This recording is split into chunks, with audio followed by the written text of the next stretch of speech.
The federal government has lifted some restrictions on hairdressers and barbers, scrapping the rule that haircuts needed to be less than 30 minutes.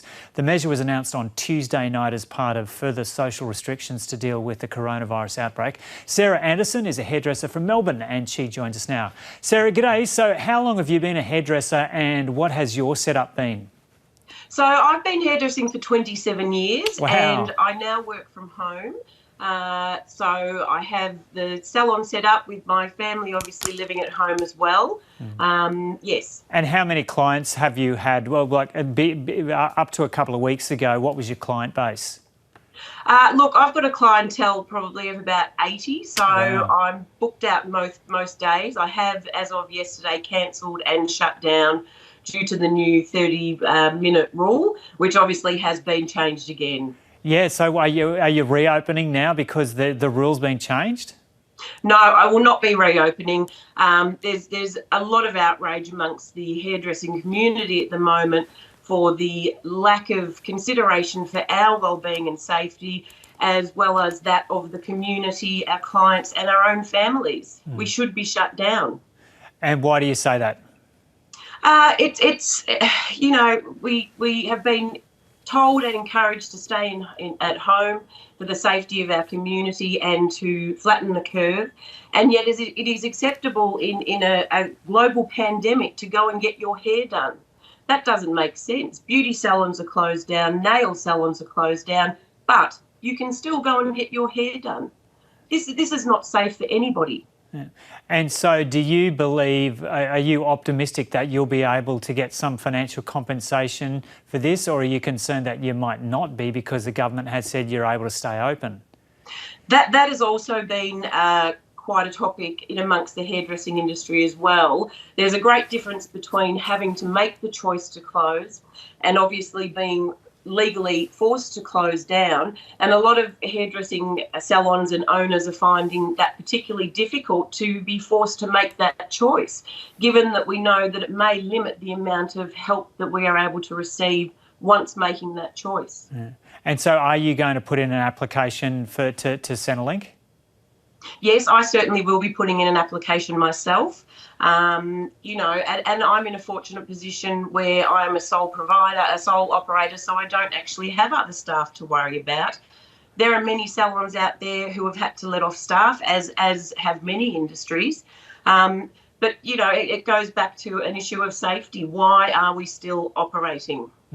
And how much of a tough financial situation does this put you in terms of paying bills now if you've lost all your income?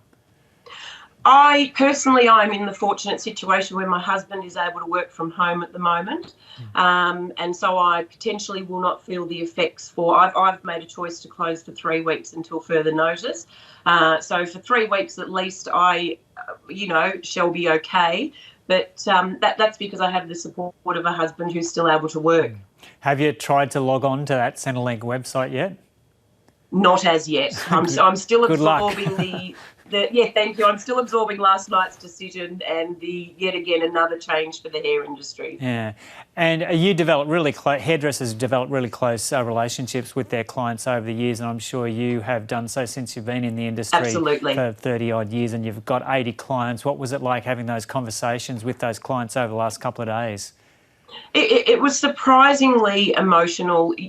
Hairdressers, we are very passionate people. We care greatly about the community. And as you said, some of these people are friends and more than clients. To have those conversations yesterday was surprisingly emotional. And because we do care so much for people, it's sad that we're having to make that call for their safety as opposed to the government making that call for their safety and our safety. Yeah, so I'll finish off with this. What is your appeal to the government now, Sarah? Please close us down. We're non-essential. You know, it's dangerous. We're helping to spread the virus. We're contracting it. It doesn't take a mathematician to add up the numbers. And when you say we're contracting it, are you aware of some situations where there has been some transmission between a client and a hairdresser or the other way around?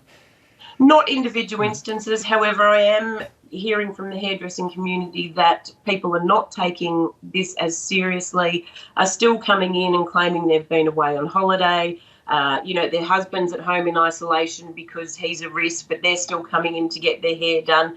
So there's the aspect that the clients aren't taking this as seriously, still coming in ill, bringing in friends, coughs. So we are at risk as well. Sarah, lovely to talk to you. You Unfortunately, so much. it's in this challenging situation, but good luck with things, and hopefully you'll get back on your feet pretty quickly. Thank you so much.